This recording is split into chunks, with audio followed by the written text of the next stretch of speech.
Midnight Drearies.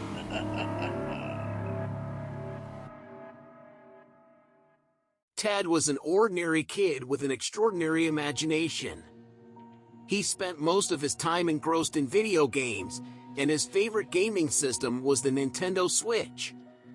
Little did he know that his life was about to take an unexpected turn. One gloomy evening, as Ted settled into his room to play his favorite game, Super Mario Bros. 17, something peculiar happened.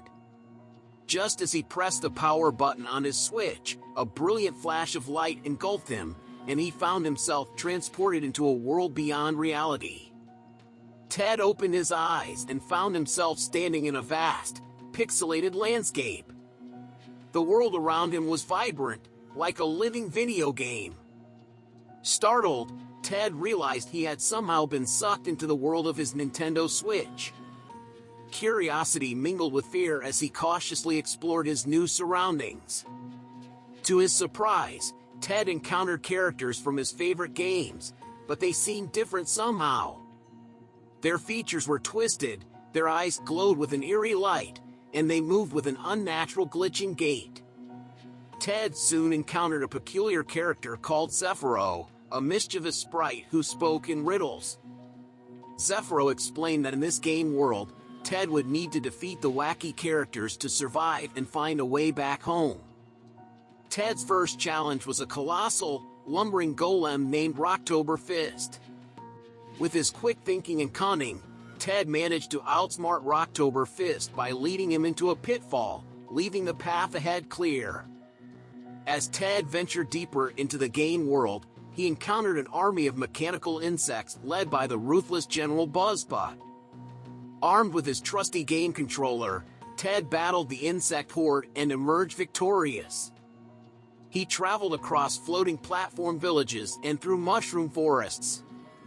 Ted's final obstacle before he could escape this digital nightmare was Overbiter the giant bouncing skull, a formidable final boss that ruled the game world. Ted knew he would need all his wits and courage to defeat the bouncing boss.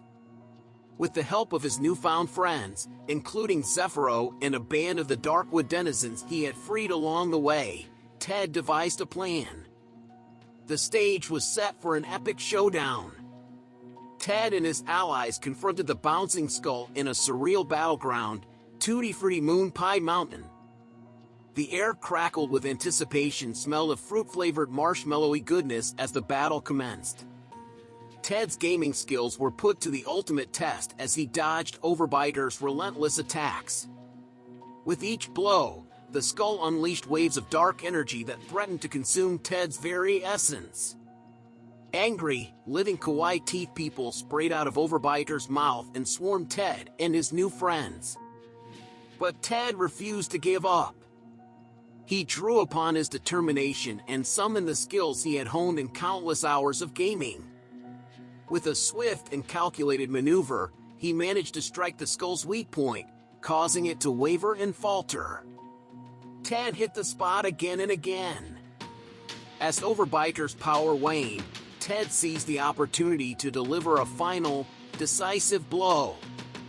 The Skull King shattered into a million fragments, dissolving into the digital ether. The game world trembled, and Ted knew that victory was his. With the defeat of the Bone Boss, the Nintendo game world began to disintegrate, fading away like a vanishing dream.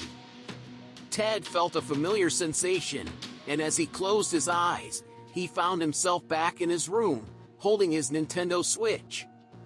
Sitting next to him was a piece of Tutti Frutti Moon Pie. It was real. Nintendo World was real. It hadn't just been a dream. Then all the teeth in Ted's head came to life and ripped themselves out of their jawbone sockets. Blood waterfalled down the front of his shirt while he gulped down cupfuls of the Red River. The teeth people began slicing into the roof of his mouth while some jumped down his throat, forcing Ted to swallow them. He bent over in pain as they sliced open his stomach from the inside out. The other teethers reached Ted's brain through the nasal canals and began prepping the pineal gland for connection of the brain tooth, the cranial commander that plugged into Ted's neural network and took control of his body.